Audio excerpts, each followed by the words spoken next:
வணக்கம். அன்பார்ந்த இணையதள நேயர்களை www.qcrc.in என்ற இணையதளத்திற்காக நியூஸ் தமிழ் செய்தியறிக்கையில் உங்களை சந்திப்பதில் பெருமகிழ்ச்சி அடைகிறோம். இன்று டிசம்பர் 1, 2008க்கான முக்கிய செய்திகளை தற்போது பார்க்கலாம். மும்பை தீவிரவாத தாக்குதலுக்கு பொறுப்பேற்று மகாராஷ்டிரா முதல்வர் விலாஸ்ராவ் தாஷ்முக்கும் துணை முதல்வர் ஆர் பட்டேலும் பதவி விலகிவிட்டனர் என்று மும்பையிலிருந்து வரும் தகவல்கள் தெரிவிக்கின்றன. அமெரிக்க வெளியுறவுத்துறை அமைச்சர் காண்டலா ரைஸ் வரும் புதன்கிழமை அன்று பாரத பிரதமர் திரு மன்மோகன் சிங் அவர்களை சந்திக்க இருப்பதாக செய்திகள் வந்து கொண்டிருக்கின்றன.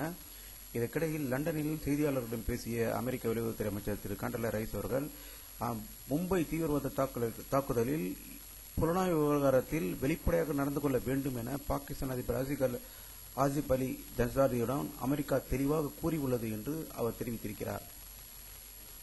மும்பையில் தீவிரவாதிகள் தாக்குதல் நடந்ததை வைத்து பாகிஸ்தான் அரசை பலிகேடாக ஆக்கக்கூடாது என அந்நாட்டின் அதிபர் ஆசிப் அலி ஜர்தாரி கூறியிருக்கிறார்.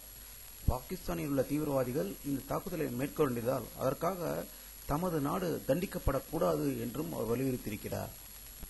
ராஜஸ்தான் மாநிலத்தில் அஜ்மீர் நகரில் தேர்தல் பிரச்சாரத்தில் ஈடுபட்ட பாரதிய ஜனதா கட்சியின் பிரதம வேட்பாளர் திரு எல்.கே. அத்வானி அவர்கள் மத்திய அரசுக்கு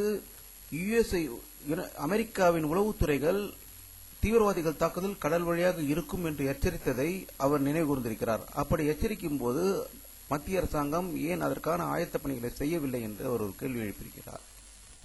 தமிழகத்தின் பாதுகாப்பு குறித்து முக்கிய ஆலோசனையை சென்னை ஜார்ஜ் கோட்டையில் தமிழக முதல்வர் திரு கருணாநிதி அவர்கள் தலைமையில் அனைத்து உயர் அதிகாரிகளும் ஆலோசித்ததாக ஜார்ஜ் கோட்டையில் இருந்து வரும் தகவல்கள் தெரிவிக்கின்றன. தமிழக அமைச்சராக இருந்த திரு வீரபாண்டி ஆறுமுகத்தின் இலாக்கா KN நேருவிடம் ஒப்படைக்கப்பட்டதாக தமிழக அரசு அறிவித்திருக்கிறது. இதை பற்றி நமது அரசு வல்லுநரிடம் கருத்து கேட்டபோது அவர்கள் கூறிய வார்த்தைகள், விஞ்ஞான முறையில் குற்றம் சாட்டப்பட்டவரை காப்பாற்றுவதற்கு இது ஒரு வழியோ என்று அவர்கள் கருத்து கூறியிருக்கிறார்கள். டிசம்பர் 1ஆம் தேதி உலக எய்ட்ஸ் தினமாக அனுசரிக்கப்படுகிறது. உலகம் முழுவதும் 3 கோடிக்கும் மேற்பட்டோர் இந்த எய்ட்ஸ் நோயால் பாதிக்கப்பட்டிருப்பதாக செய்திகள் தெரிவிக்கின்றன. அமெரிக்கா, ரஷ்யா, ஜப்பான் உள்ளிட்ட 16 நாடுகள் இணைந்து விண்ணில் மிதக்கும் சர்வதேச ஆய்வுக்கூடத்தை அமைத்து வருகின்றன. இது பூமியில் இருந்து 340 கிலோமீட்டர் உயரத்தில் அமைந்திருக்கிறது.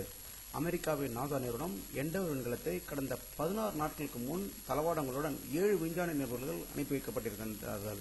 அவர்கள் தங்களை பணியை முடித்துக் கொண்டு இன்று அதிகாலை 4:35 மணிக்கு கலிபோர்னியா மாகாணத்தில் உள்ள விமானப்பட தளத்தில் ராக்கெட் பத்திரமாக தரையிறங்கப்பட்டதாக கலிபோர்னியாவிலிருந்து வரும் தகவல்கள் தெரிவிக்கின்றன.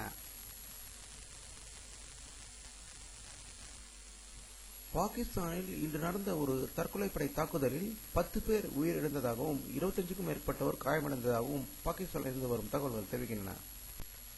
கடந்த 2 மாதங்களுக்கு முன்னர் தங்களால் கடத்தப்பட்ட உக்ரைன் நாட்டு கப்பலை விடுவிக்க ஒப்பந்தம் ஏற்பட்டிருப்பதாக சொமாலிய கடற்கொள்ளையர்கள் கூறியுள்ளார்கள். வானிலை அறிக்கை.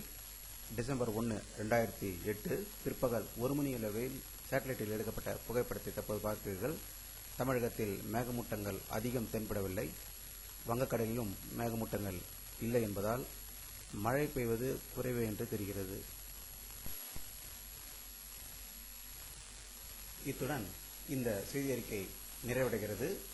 மீண்டும் நியூஸ் தமிழ் செய்தி அறிக்கையில் உங்களை சந்திக்கும் வரை உங்களிடமிருந்து விடைபெறுவது உங்கள் கே. பாலாஜி. நன்றி.